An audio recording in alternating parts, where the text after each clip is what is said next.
ఈ దినం ధ్యానాంశం ఏమిటంటే అల్ప విశ్వాసం. పరిశుద్ధ గ్రంథంలో మత్తయి సువార్త 17వ అధ్యాయం 18 నుంచి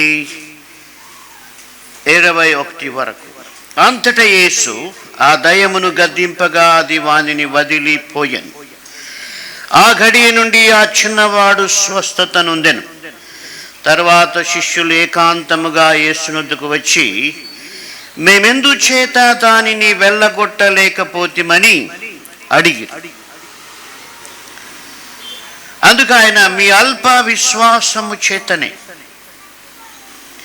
మీకు ఆవగింజంత విశ్వాసం ఉండిన ఎడల ఈ కొండను చూచి ఇక్కడ నుండి అక్కడికి పొమ్మనగానే అది పోవును. మీకు అసాధ్యమైనది ఏది ఉండదని నిశ్చయముగా మీతో చెప్పుచున్నానని వారితో అనెను. గమనించండి, శిష్యులు ప్రార్థన చేశారు, విశ్వాసంతోనే చేశారు, కానీ పని జరగలేదు. ఆ దయాన్ని వెళ్ళగొట్టలేకపోయారు. ప్రభు దగ్గర వచ్చి అడిగారు, ప్రభువా మేము ఎందుకు ఆ దయాన్ని వెళ్ళగొట్టలేకపోయాం? ప్రభు అన్నాడు, మీ అల్ప విశ్వాసం వలన అన్నాడు. కాబట్టి ఈ ప్యాసేజ్ చదువు నాకు అనిపించింది, మన జీవితంలో కూడా మనం ప్రార్థన చేస్తున్నాం కానీ చాలా విషయాలు జరగడం లేదు. It is practical. చాలాసార్లు మన ప్రార్థనకు జవాబు లేదు, మన విశ్వాసానికి సరైనటువంటి సమాధానం లేదు. కారణం ఏమిటంటే, ప్రభు దగ్గరికి వెళ్ళి మనం అడిగామనుకో, ప్రభు మేము ఇంతకాలంగా దీని విషయం ప్రార్థన చేస్తున్నాము, అయితే కూడా జరగలేదు అని చెప్తే, ప్రభు మనతో కూడా చెప్పేటువంటి సమాధానం ఏమిటంటే, మీ అల్ప విశ్వాసం చేతనే.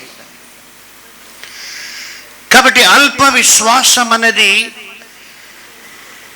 కార్యము జరగకపోవడానికి మూల కారణమని అక్కడ మనకు స్పష్టంగా ప్రభు చెప్తా ఉన్నాడు. కాబట్టి అల్ప విశ్వాసం అంటే ఏమిటి అన్నది మనం తెలుసుకుంటే ఆశీర్వాదకరం. గమనించండి, ఈ అల్ప విశ్వాసం గురించి ప్రభు చెప్పిన తర్వాత నెక్స్ట్ ఇమీడియట్గా ఏం చెప్తున్నాడంటే, మీకు ఆవగింజంత విశ్వాసం ఉండిన ఎడల. అంటే యేసు ప్రభు ఏం చెప్తున్నాడంటే, ఆవగింజను పోలుస్తున్నాడు. ఓకే, ఆవగింజ గురించి 5 సార్లు బైబిల్లో చెప్పబడింది. అది కూడా ఓన్లీ న్యూ టెస్టిమెంట్లో చెప్పబడింది. అది కూడా యేసు ప్రభు మాత్రమే ఆవగింజ గురించి మాట్లాడారు. చాలా విచిత్రం. ఎంటైర్ బైబిల్లో ఓల్డ్ టెస్టిమెంట్లో ఒక్కసారి కూడా లేదు, న్యూ టెస్టిమెంట్లో 5 సార్లు ఉంది. అది కూడా సువార్తల్లో ఉంది. అది కూడా యేసు ప్రభు మాత్రమే ఆవగింజ గురించి చెప్పారు. ఆ 5 సార్లు చెప్పినప్పుడు 3 సార్లు పరలోకాన్ని పోలుస్తూ చెప్పాడు ప్రభు, 2 సార్లు విశ్వాసం పోలుస్తూ చెప్పాడు. ఇప్పుడు ప్రభు ఎక్స్పెక్ట్ చేస్తున్న విశ్వాసం ఏమిటంటే, మీ విశ్వాసము ఆవగింజంత ఉండాలి. అంటే ఆవగింజంత విశ్వాసం సరైనది ఉంటే చాలని అర్థం. ఆవగింజ చాలా చిన్నది. అయితే మన యొక్క కాన్సెప్ట్ ఏమిటంటే, మన విశ్వాసం పెరగాల, మన విశ్వాసం అభివృద్ధి కావాలా అని మనం కోరుతూ ఉంటాం దేవుని దగ్గర. ఇక్కడ శిష్యులు కూడా మీరు చూస్తే ఒక సందర్భంలో ప్రభువుని అదే అడిగారు. లూకా సువార్త 17వ అధ్యాయం 5వ వచనం నుండి మనం చూస్తే అక్కడ శిష్యులు ఏమి కోరుతున్నారంటే, అపోస్తలులు మా విశ్వాసము వృద్ధి పొందించుమని ప్రభువుతో చెప్పగా. కాబట్టి ఇక్కడ అపోస్తలుల యొక్క కాన్సెప్ట్ ఏముందంటే, మాకు విశ్వాసం ఉంది, అది వృద్ధి కావాలి అని వారు కోరుతూ ఉన్నారు. మనం కూడా చాలాసార్లు దేవుని దగ్గర అడిగేది ఏంటంటే, మనకు విశ్వాసం ఉంది, అది ఎక్కువ కావాలని కోరుకుంటాం. సరైన విశ్వాసం ఆవగింజంత ఉంటే చాలు. కాబట్టి మన జీవితంలో మనం నేర్చుకోవాల్సింది ఏంటంటే, మనకున్న విశ్వాసము దేవుని దృష్టికి అంగీకారమైనదా, లేకపోతే దేవుడు కోరుకున్నటువంటి విశ్వాసం మనలో ఉందా? గమనించండి, మనలో విశ్వాసం ఉంది, శిష్యులలో విశ్వాసం ఉంది, అయితే అది పని చేయలేదు. కారణం ప్రభు అన్నాడు, మీరు అల్ప విశ్వాసం కలిగి ఉన్నారు. మనం పరిశుద్ధ గ్రంథంలో చూసినట్టయితే చాలా స్పష్టంగా ఒక పర్ఫెక్ట్ విశ్వాసం ఎలా ఉండాలి అంటే, అక్కడ ఆవగింజ గురించి ప్రభు చెప్పినప్పుడు అది ఏ విధంగా గుండ్రంగా ఒక పర్ఫెక్ట్ ఫార్మేషన్ ఉంటుంది. రెండోది ప్రభువే చెప్పాడు, కూర మొక్కలన్నిట్లో కూడా ఆ విత్తనం చాలా చిన్నది. నేను ఉదయం ఆలోచన చేశాను, నాకు తెలిసిన విత్తనాలన్నీ ఒకసారి నా మనసుకు తెచ్చుకున్నాను. బీరకాయ అయినా లేకపోతే ఏ విత్తనమైనా సరే, ఈవెన్ మిరపకాయ విత్తనం కూడా ఆవగింజ కంటే పెద్దగా ఉంటుంది. అయితే కూర విత్తనాలు అన్నిటిలో కూడా చాలా చిన్న విత్తనం ఆవగింజ. అయితే అదొక పర్ఫెక్ట్ రూపాన్ని కలిగి ఉంటుంది. దేవుడు మనల్ని ఏం కోరుతున్నాడంటే, మన విశ్వాసము వాక్యపు వెలుగులో పోల్చినప్పుడు, వాక్యపు రూపంలో చూసినప్పుడు అది ఒక పర్ఫెక్ట్గా ఉందా లేదా. అది లేకపోతే అది అల్ప విశ్వాసమే. నువ్వు ఎంత అరిచి గీపెట్టినా నీ విశ్వాసము వాక్యానికి అనుగుణంగా లేకపోతే, లేక నీ విశ్వాసము వాక్యానికి అతీతంగా ఉంటే అది అల్ప విశ్వాసమే. విశ్వాసం అందరికీ ఉంది. అయితే ఆ విశ్వాసంలో ఏమేమి ఉండాలని కోరుతున్నాడంటే, పేతురు రాసిన 2వ పత్రిక 1వ అధ్యాయం 5 నుంచి 10 వరకు చూస్తే ఆయన ఈ విధంగా చెప్తున్నాడు. ఈ హేతువు చేతనే మీ మట్టుకు మీరు పూర్ణ జాగ్రత్త గలవారై మీ విశ్వాసమునందు సద్గుణమును, సద్గుణమునందు జ్ఞానమును, జ్ఞానమునందు ఆశా నిగ్రహమును, ఆశా నిగ్రహమునందు సహనమును, సహనమునందు భక్తిని, భక్తి యందు సహోదర ప్రేమను, సహోదర ప్రేమ యందు దయను అమర్చుకొనుడి. కాబట్టి ఇప్పుడు విశ్వాసానికి ఇవన్నీ అమర్చుకోకపోతే అది అల్ప విశ్వాసం, లేకపోతే దేవునికి ఇష్టము కాని విశ్వాసం, లేకపోతే దేవుని వాక్యంతో తూచబడితే తక్కువగా కనిపించేటువంటి విశ్వాసం. దాదాపు 7 విషయాలు ఈ విశ్వాసానికి అమర్చుకోమని పేతురు చెప్తా ఉన్నాడు. అంటే వీటన్నిటినీ ఆ యొక్క విశ్వాసానికి సెటప్ చేయాలి, అప్పుడే అది పరిపూర్ణమైన విశ్వాసం. కాబట్టి మనం విశ్వాసం విశ్వాసం అని అరిచి కేకలు పెట్టేటువంటి ప్రసంగాలు చాలా వింటాం. అయితే ఆ విశ్వాసంలో ఈ 7 ఉన్నాయా లేదా అని నువ్వు తెలుసుకోలేకపోతే అసలు ఆ విశ్వాసం గురించి ఏం ప్రయోజనం? ఆ 7 భాగాలు విశ్వాసానికి అమర్చకపోతే ఆ విశ్వాసము సరైంది కాదు. కాబట్టి ఈ 7 విషయాలు మనం నేర్చుకోవాలి, కంఠాపాఠం చేయాలి. మన విశ్వాసాన్ని ఒకసారి పరిశీలన చేసుకోవాలి. నేను అనుకుంటాను, దేవుని దగ్గర విజ్ఞాపన చేస్తున్న వాళ్ళందరూ కూడా ఇంకా ఎందుకు ఇది జరగలేదు, ఇంకా ఎందుకు జవాబు రాలేదు, ఇంకా ఎందుకు బాగు కాలేదు అన్న ప్రశ్నల కంటే ఈ ప్రశ్న వేసుకోవడం మంచిది. నా విశ్వాసంలో సద్గుణము తక్కువైందేమో, జ్ఞానము తక్కువైందేమో, ఆశానిగ్రహము తక్కువైందేమో, సహనము తక్కువైందేమో, భక్తి తక్కువైందేమో, సహోదర ప్రేమ తగ్గిపోయిందేమో, దయ తగ్గిపోయిందేమో అని ప్రశ్నించుకుంటే చాలు. ఆయన ఇంకా ఒక మాట అంటున్నాడు. ఏమంటున్నాడంటే 9వ వచనం చూస్తే, ఇవి ఎవనికి లేకపోవునో వాడు పూర్వ పాపములకు శుద్ధి కలిగిన సంగతి మరిచిపోయి గ్రుడ్డివాడును, దూరదృష్టి లేని వాడగును. ఈనాడు అనేక మంది విశ్వాసులు ప్రాస్పరిటీ డాక్ట్రిన్ లేకపోతే ఈ ఇహ సంబంధమైనటువంటి విషయాల కొరకు పోటీ పడి ప్రార్థన చేస్తున్నారంటే బైబిల్ చెప్తుంది వారు గ్రుడ్డివారు, దూరదృష్టి లేనివారు. దేవుడు ప్రాస్పరిటీని ఇస్తాడు, తప్పకుండా ఇస్తాడు. కానీ నీ ఆత్మ వర్ధిల్లకుండా నీవు ప్రాస్పరిటీ చెందితే అది నిన్ను నాశనం చేస్తుందని సొలొమోను భక్తుడు చెప్పాడు. ఆయన ఇంగ్లీష్లో ఈ విధంగా చెప్పాడు. For the turning away of the simple shall slay them, and the prosperity of fools destroy them అన్నాడు.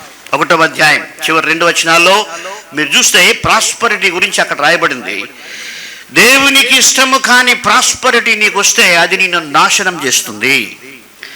సరే, ఇక్కడ పేతురు అంటున్నాడు, ఇవి ఎవరికైనా లేకపోతే వాళ్ళు గుడ్డోళ్ళు అయిపోతారు, దూరదృష్టి లేకుండా అయిపోతారు. అంటే సరైన విశ్వాసం లేకపోతే ఏం జరుగుతుంది? ఎక్కడ పోతున్నామో తెలియదు. సరైన కంటి చూపు లేకపోతే ఒక మనిషి ఒకసారి ఎక్కడెక్కడ పడతాడు, ఎక్కడెక్కడ పోతాడు, కన్ఫ్యూషన్. ఇక్కడ పేతురు స్పిరిచువల్గా చెప్తున్నాడు, నీ విశ్వాసానికి ఈ 7 విషయాలు లేకపోతే నువ్వు ఒక గుడ్డివాడైపోతావు. కాబట్టి మన విశ్వాసం అల్ప విశ్వాసం కాకుండా ఉండాలంటే ఇవన్నీ కూడా మనము అమర్చుకోవాలి, చక్కగా అమర్చుకోవాలి ఒకదానికొకటి. ఇవి అసలు మనకు తెలవాలి కదా. విశ్వాసము గురించి తెలిసినటువంటి 100% పీపుల్లో అసలు విశ్వాసానికి 7 కూడా అమర్చుతూనే మంచి విశ్వాసం అవుతుందని తెలిసిన వాళ్ళు నేను అనుకుంటాను ఒక 100కి 5% ఉంటారేమో, లేకపోతే 10% ఉంటారేమో. ఎందుకంటే ఎవరు మాట్లాడినా విశ్వాసం గురించి మాట్లాడతారు, ఎవరు చూసినా విశ్వాసం గురించి చెప్తారు. But what is faith? పేతురు అంటున్నాడు, నీ విశ్వాసానికి సద్గుణము, సద్గుణానికి జ్ఞానము, జ్ఞానానికి ఆశా నిగ్రహము, ఆశా నిగ్రహానికి సహనము, సహనానికి భక్తి, భక్తికి సహోదర ప్రేమ, సహోదర ప్రేమకు దయ లేకపోతే నువ్వు ఒక గుడ్డివాడు, నువ్వు ఒక గుడ్డి దానివని అక్కడ హెచ్చరించబడతా ఉన్నాం. సరే, మనం బైబిల్ గ్రంథంలో చూస్తే ఇవి లేనటువంటి విశ్వాసాల గురించి కొంత ఆలోచన చేశాను. జస్ట్ ఎగ్జాంపుల్ కొరకు చెప్తా ఉన్నా. గెహజీకి విశ్వాసం ఉంది. ఏమని? నేను వెళితే నయమాను నాకు ఆ యొక్క డబ్బులు, ధనరాశులు ఇస్తాడని విశ్వాసం ఉంది గెహజీ. అందుకని పరిగెత్తుకొని పోయాడు.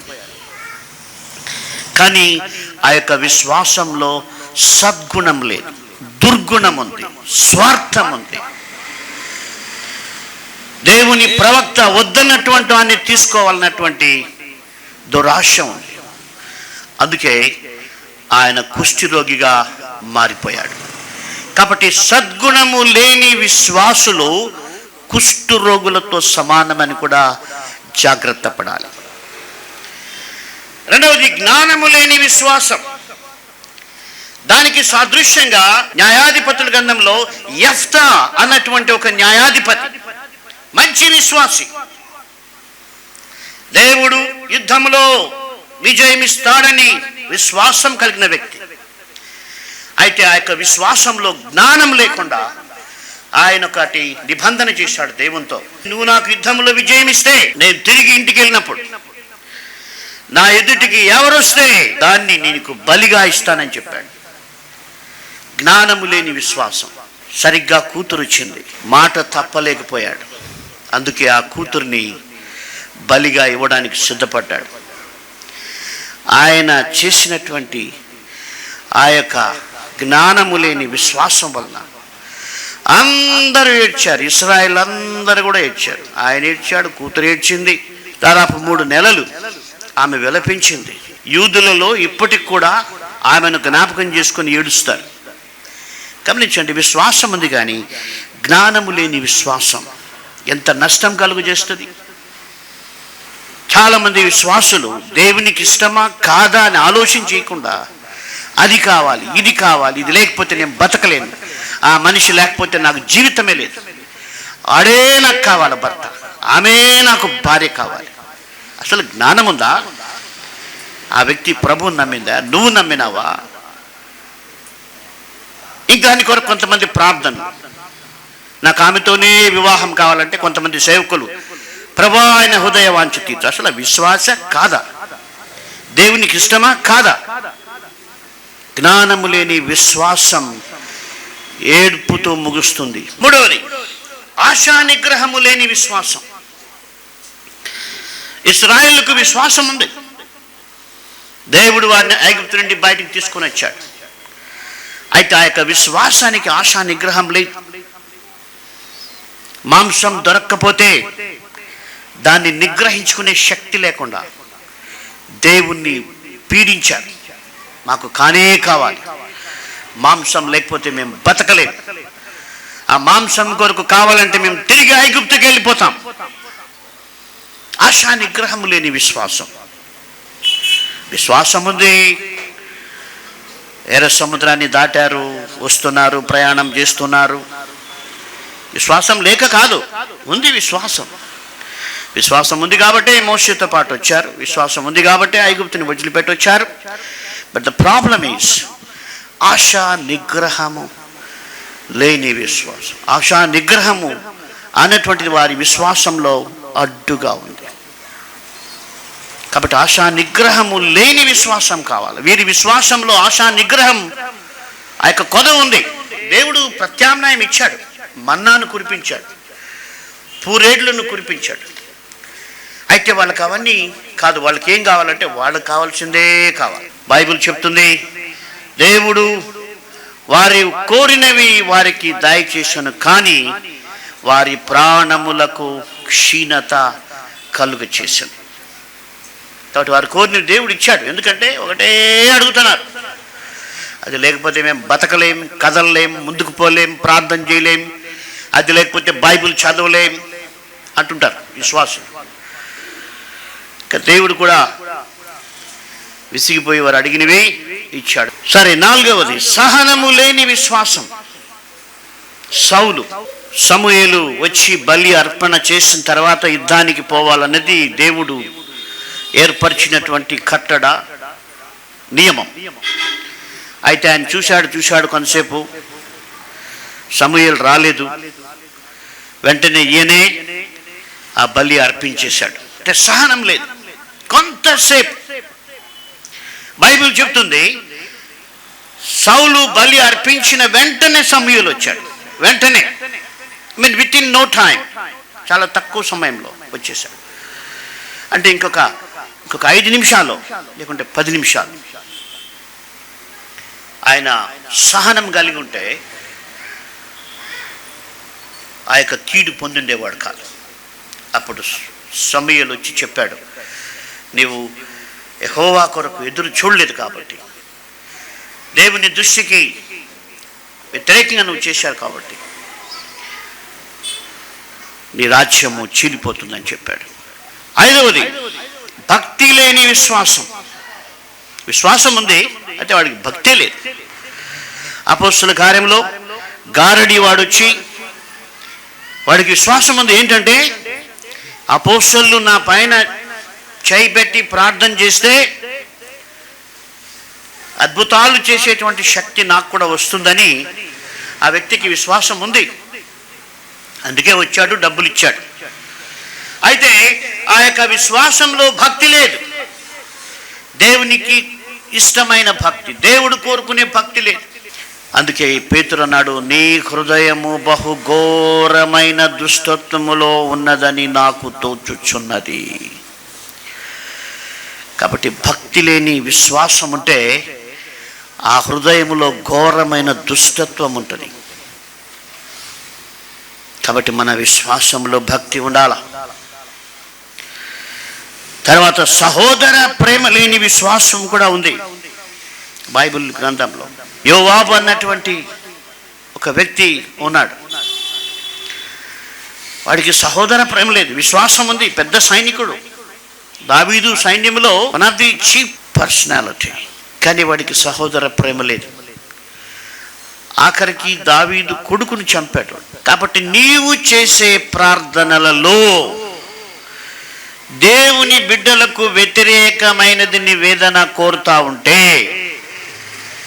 వాడికంటే నేను బాగుండాలి, ఆమె కంటే నేను బాగుండాలి, ఆమె వేసుకున్న సొమ్ముల కంటే నాకు ఎక్కువ కావాలి. ఈ సహోదర ప్రేమ లేకపోతే ఆ యొక్క విశ్వాసం డేంజరస్. అందుకే యోవాబు ఎంతకాలం నమ్మకంగా ఉన్నా దావీదుతో, ఆఖరికి మరి ఆయన జీవితం చాలా ఘోరంగా ముగిసిపోతుంది. యాక్చువల్గా ఆయన సొలొమోనుతో పాటు సైన్యాధిపతిగా సింహాసనం పక్కన ఉండాల్సిన వ్యక్తి, కానీ సహోదర ప్రేమ లేకపోతే దావీదు చెప్పాడు, take care of this fellow, వీడు డేంజరస్ అని దావీదు సొలొమోనుకి చెప్పాడు. సో సొలొమోను మరి యోబాబును ఆ తర్వాత తీసివేయడం మనం చూస్తాం. సరే, కాబట్టి సహోదర ప్రేమ లేని విశ్వాసానికి యోబాబు సాదృశ్యంగా ఉన్నాడు. 7వది దయలేని విశ్వాసం. మత్తయి సువార్త 18వ అధ్యాయం 25 నుండి 30 చూస్తే అక్కడ ఒక వ్యక్తి విశ్వాసంతో తన యజమానికి చెప్తాడు, 10,000 తలాంతులు బాకీ ఉన్నాడు. ఈయన పోయి విశ్వాసంతో యజమాని అడుగుతాడు, దయచేసి ఓర్చుకో, నా దగ్గర డబ్బు లేదు, నేను కట్టలేను అన్నాడు. సో ఆయన గ్రాంట్ చేస్తాడు, సరే పర్వాలేదులే పోని పంపించేస్తాడు. అయితే ఆ వ్యక్తి బయట వచ్చిన వెంటనే తనకు అప్పు ఉన్నటువంటి ఒక వ్యక్తిని, అది 100 దేనారములని రాయబడింది, దాని విలువ ఫుట్ నోట్తో పోలిస్తే 50 రూపాయలు. ఈయనకు క్షమించబడింది ఎంత అంటే 10,000 తలాంతులు. ఒక తలాంతు 3,600 రూపాయలు. వాని కింద ఉన్నవాడు 50 రూపాయలు ఇవ్వాలి. అయితే వెళ్ళి వాని పైన దయ చూపకుండా వాడిని డిమాండ్ చేస్తాడు. వాడికి దయలేని విశ్వాసం ఉంది. అయితే చాలా భయంకరమైన పరిస్థితి ఎదుర్కొన్నాడు వాడు. ఏంటంటే ఎప్పుడైతే ఈ 50 రూపాయలు ఇవ్వాల్సిన వ్యక్తిని ఇబ్బంది పెట్టాడని ఆ మొదటి వ్యక్తికి తెలిసిందో, ఆయన వెంటనే వీడిని పిలిచి తిరిగి కట్టమన్నాడు. కట్టేంత వరకు విని శిక్షించమన్నాడు. దయలేని విశ్వాసం ఎంత ఘోరంగా ఎండైపోయింది. కాబట్టి మనం చూస్తూ ఉన్నాం, ఇవి మన విశ్వాసంలో లేకపోతే అంత నష్టమే. అందుకనే పేతురు అన్నాడు, వాడు గుడ్డివాడును దూరదృష్టి లేనివాడు అవుతారు.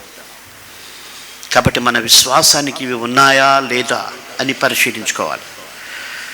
కాబట్టి ఇవి కంఠాపాఠం చేయాలి. 10 వచనాలు మనం కంఠాపాఠం చేసి ప్రతిరోజు నా విశ్వాసంలో ఇవి ఉన్నాయా, లేకపోతే చాలా డేంజర్. గెహాజీ కుష్ఠరోగి అయిపోయాడు, యెఫ్తా ఏడ్చుకున్నాడు, ఇశ్రాయేల్ యొక్క ప్రాణానికి క్షీణత వచ్చింది, సౌలు రాజ్యం పోగొట్టుకున్నాడు, గారడివాడు తిట్లు తిన్నాడు, లేకపోతే భయంకరమైన పరిస్థితిని చూసుకున్నాడు.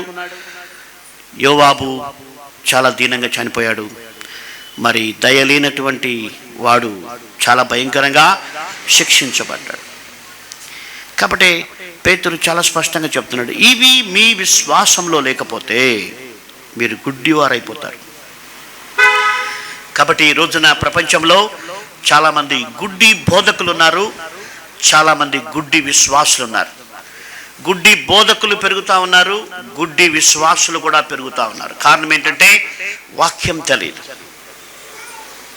అందుకే మనం వాక్యం తెలుసుకోవాలి. ఎవడో ఏదో చెప్తున్నాడని ఎగబడేది కాదు, అది వాక్యంలో ఉందా లేదా. ఈరోజు నేను చెప్పిన ప్రసంగమైన వాక్యంలో ఉందా లేదా చూడాలి. నేనేం నా సొంత మాటలు చెప్పలేదు, ప్రభు చెప్పాడు, అల్ప విశ్వాసం మీకుంది అన్నాడు. సరైన విశ్వాసానికి 7 విషయాలు పేతురు చెప్పాడు. కాబట్టి ఆ 7 విషయాలు మనం పరిశీలించుకుంటే మన విశ్వాసం పరిపూర్ణమవుతుంది. దేవుని కొరకు జీవిస్తాం. లేకపోతే ఏదో కొరకు జీవిస్తే ఏమీ మిగలదు. ఈ లోకంలో ఎప్పుడు ఎవరు చనిపోతారో తెలియదు. అయితే మనకు దేవుని చిత్త వాక్య ప్రకారమైన విశ్వాసం ఉంటే పరిశుద్ధాత్మ దేవుని నడిపింపు కూడా మనం చూస్తాం. చాలామంది చెప్తారు పరిశుద్ధాత్మ గురించి ఎక్కువ మాట్లాడతారు. అసలు నీకు వాక్యం తెలియకపోతే పరిశుద్ధాత్మ గురించి నీకు తెలియనట్లే. ఎందుకంటే పరిశుద్ధాత్మ దేవుడు వాక్యాన్ని ఆధారం చేసుకుని నడిపిస్తాడు, కానీ నీ మనస్సుకు వచ్చినట్టుగా నడిపించాడు. కాబట్టి లోకంలో చాలా మందికి ఇది లేదు, జ్ఞానము లేని విశ్వాసం. ఏది పడితే అది అడిగేది దేవుణ్ణి. అసలు ఏం చెప్పాడు యేసుప్రభు? మీరు మొదట నా రాజ్యము నా నీతి వెతకండి, అప్పుడు మీకు ఏమి ఇష్టమో మీ పరలోకపు తండ్రి తెలుసు. దేవుడు అమాయకుడు చాలామంది దృష్టిలో. ఏం తెలియదు, వీళ్ళు చెప్తేనే తెలుస్తుంది. దేవునికి అన్నీ తెలుసు. నీకేం కావాలా, నీ లైఫ్లో ఏది అవసరం, ఏది అనవసరం, ఎవరితో వివాహం చేయాలి, ఎలాంటి ప్లేస్లో నిన్ను పెట్టాలి, నీ సమస్యలకు ఎలాగ పరిష్కారం చేయాలి, ఇవన్నీ దేవునికి తెలుసు. నువ్వేం చెప్పకర్లా. కొందరు ప్రార్థనలు చేస్తూ ఉంటారు, ఊరికే కథ నేరేట్ చేస్తూ ఉంటారు. అక్కర్లా, దేవునికి తెలుసు. చాలా సింపుల్గా దేవునికి ప్రార్థన చేస్తే చాలు. అసలు యేసుప్రభుకి ఇష్టం లేనివి ఏంటంటే దీర్ఘ ప్రార్థనలు. కాబట్టి మనం వాక్యానుసారంగా ప్రార్థన చేయాలి. కాబట్టి మన విశ్వాసం ఎప్పుడైతే ఈ 7 విషయాలతో అమర్చబడుతుందో అప్పుడు ఇది ఒక పర్ఫెక్ట్ విశ్వాసంగా ఉంటుంది. దాన్ని చూసి దేవుడు సంతోషిస్తాడు. ఈ ఉదయం ఒక ఆయన ఫోన్ చేశాడు నాకు, ఎయిర్పోర్ట్ నుంచి, కాళహస్తి దగ్గర నుంచి. సార్, మీ ప్రోగ్రాం నేను చూస్తున్నాను, వాక్యాలు కంఠపాఠం చేయాలనుకుంటున్నాను సార్, కానీ ఎంత ప్రయత్నం చేసినా కావడం లేదు సార్. కానీ సినిమా డైలాగులు ఒక్కసారి వింటేనే కంఠపాఠం అయిపోతున్నాయి సార్, నాకేం అర్థం కాలేదన్నాడు. నేను చెప్పానయ్యా, సినిమా డైలాగులు కంఠపాఠం చేయడానికి సైతాన్ నీకు సహాయం చేస్తుంది. దేవుని వాక్యం కంఠపాఠం చేయడానికి సైతాన్ నిన్ను అడ్డుకుంటుంది. అది తేడా. కాబట్టి అది సులభంగా వస్తుంది, ఇది కష్టంగా వస్తుంది. కాబట్టి నువ్వు రాయి. చాలామంది కంఠపాఠం రాదు. నేను చెప్తున్నా, ఎలాంటి మూర్ఖుడైనా, ఎలాంటి మూర్ఖురాలైనా, ఎలాంటి జ్ఞానం లేకపోయినా ఒక వాక్యాన్ని 20 సార్లు రాస్తే ఖచ్చితంగా అది పోతుంది. కాబట్టి నాకు జ్ఞానం లేదు, తెలివి లేదు అనుకో. చాలా తెలివి ఉంది మీకు. పాత సినిమా పాటలన్నీ మీకు గుర్తున్నాయి. కాబట్టి తెలివి ఉంది, దాన్ని సరిగా ఉపయోగించాలి. కాబట్టి దేవుణ్ణి మనం ప్రార్థన చేసుకున్నాం. దయగల ప్రభువా, మిమ్మల్ని స్తుతిస్తూ ఉన్నాం. అవును తండ్రి, ఆవగింజ లాంటి విశ్వాసం, పరిపూర్ణమైన విశ్వాసం కావాలని మీరు హెచ్చరించారు. కాబట్టి మా విశ్వాసం పెరగాలని మేము అనుకుంటాం, కానీ మా విశ్వాసం సరి అయిందిగా ఉండాలని మీరు కోరుకుంటున్నారు. తండ్రి, మేము మీ వాక్యంలో చూసాం ప్రభా, మా యొక్క విశ్వాసానికి సద్గుణాన్ని అమర్చుకోవడానికి సహాయం చేయండి, జ్ఞానాన్ని అమర్చుకోవడానికి సహాయం చేయండి, ఆశా నిగ్రహాన్ని అమర్చుకోవడానికి సహాయం చేయండి, సహనాన్ని అమర్చుకోవడానికి సహాయం చేయండి, భక్తిని అమర్చుకోవడానికి సహాయం చేయండి, సహోదర ప్రేమను అమర్చుకోవడానికి సహాయం చేయండి, దయను అమర్చుకోవడానికి సహాయం చేయండి. ప్రభా, వీటిని మేము కలిగి అభివృద్ధి చెందాలనుకుంటున్నారు. అసలు లేవు ప్రభా కొన్నిసార్లు మా విశ్వాసంలో. కాబట్టి అవి ఇవ్వండి, వాటిని అభివృద్ధి పరచుకోవడానికి కూడా మాకు సహాయం చేయండి. మీ ప్రజలపై మీ కటాక్షం ఉంచి మీరు కోరుకున్న విశ్వాసముతో వారిని ఆశీర్వదించమని యేసు శక్తిగల నామమున ప్రార్థిస్తున్నాము తండ్రి. ఆమేన్. హలో, నా పేరు బ్యూలా. నేను డెంటల్ గ్రాడ్యుయేట్. దేవుని కృప మరియు మా తండ్రి గారైన పాస్టర్ గాలి గంగరాజు ప్రేరేపణ ద్వారా నేను పరిశుద్ధ గ్రంథంలోని 1000 వాక్యములను కంఠపాఠము చేశాను. దేవుడు మిమ్మల్ని ప్రేరేపించినట్లయితే మీరు కంఠపాఠము చేయవాలని ఆశిస్తున్నాను. ది బైబిల్ ఫౌండేషన్ సంస్థ వారు బైబిల్ వాక్యములు కంఠపాఠం చేయుటకు నూతన బహుమతులు ప్రకటించుచున్నారు. 100 వాక్యములు కంఠపాఠం చేసిన వారికి 1000 రూపాయలు, 500 వాక్యములు కంఠపాఠం చేసిన వారికి 5000 రూపాయలు, 1000 వాక్యములు కంఠపాఠం చేసిన వారికి 10,000 రూపాయలు ఇవ్వబడును. వాక్యములు కంఠపాఠం చేసిన వారు వాటిని వ్రాసి పోస్ట్ బాక్స్ నెంబర్ 13 తిరుపతి అను అడ్రస్కు పంపించవలను. వాక్యములు రాసి పంపిన వారికి పరీక్ష తేదీ తెలుపబడును. ఆ రోజున వారు వాక్యములు నోటితో చెప్పవలెను. అదే రోజున బహుమతులు ఇవ్వబడును. చేయకూడదు, లింకకూడదు, దొంగలకూడదు, నీ పొరుమాన్ మీద అబాధలు నడకూడదు.